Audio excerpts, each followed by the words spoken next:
मुंबईला पाणी पुरवठा करणाऱ्या 7 तलावांमधील जलसाठ्यात मोठी वाढ, मुंबईकरांना दिलासा। मात्र पाणी कपातीचा निर्णय मागे घेण्याचा पालिकेचा अद्यापही निर्णय नाही। एकूण क्षमतेच्या जवळपास 50% साठा जमा। मुंबईच्या सायन प्रतीक्षा नगर या ठिकाणी वेलनेस मेडिकल समोर मध्य रस्त्यावरील ड्रेनेज लाईन चेंबरला मोठा खड्डा।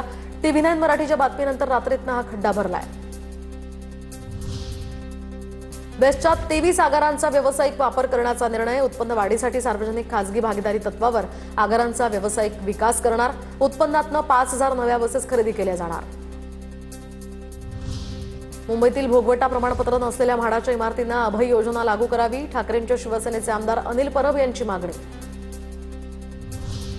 मुंबई म्हाडाच्या कोकण मंडळाकडून सुमारे 8000 घरांच्या सोडतीची तयारी सुरू। सोडतीची अधिकृत जाहिरात ऑगस्ट 2026 अखेरीस प्रसिद्ध होण्याची शक्यता। ऑक्टोबरच्या पहिल्या आठवड्यामध्ये संगणकीय सोडत काढण्यात येणार। मुंबईतील पश्चिम रेल्वे रुळांची उंची वाढवणार, रुळांवर पाणी साचण्याच्या घटना रोखण्यासाठी ट्रॅकची उंची वाढवण्याचा निर्णय। तर वसई विरारमध्ये लोकलसह लांब पल्ल्याच्या रेल्वे गाड्यांचा मोठा खोळंबा झाला होता।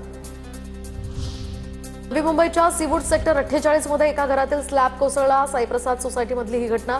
दुर्घटनेमध्ये सुरेश साळुंखे नावाची व्यक्ती गंभीर जखमी।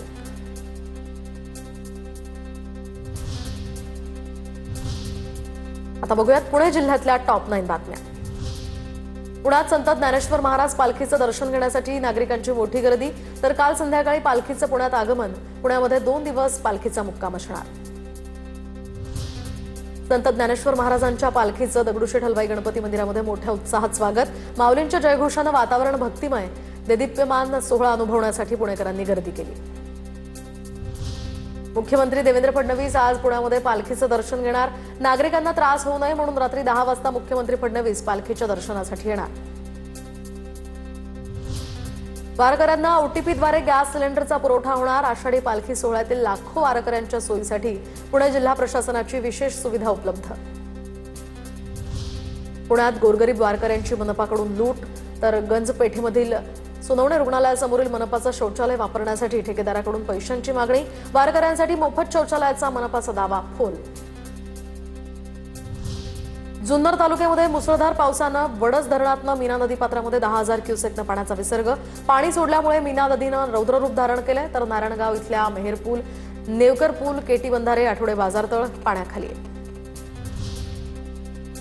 पुण्याच्या दौंडच्या वरवंड गावाजवळ दारूनं भरलेला पिकअपचा अपघात। दरम्यान पिकअप वाहन उलटल्यानंतर लगेचच वाहनांमधील दारूचे बॉक्स अत्यवस्थ। तर दारूच्या बाटल्या घेण्यासाठी तळीरामांची झुंबड। पुरंदर तालुक्यातल्या परिंचं गाव या ठिकाणी अंतर्गत रस्ता खुला करण्यासाठी नागरिकांची मागणी। रस्ता खुला न करू दिल्यास ग्रामस्थांचा आंदोलनाचा इशारा। आमदार दिलीप वळसे पाटील यांनी पूरग्रस्त भागाची पाहणी केली आहे। आंबेगाव तालुक्यामध्ये मुसळधार पावसानं शेती, घरं, रस्ते आणि वीज पुरवठ्याचं मोठं नुकसान। बाधित भागांचा दौरा करून अधिकाऱ्यांना पंचनामे तातडीनं पूर्ण करण्याचेही आदेश।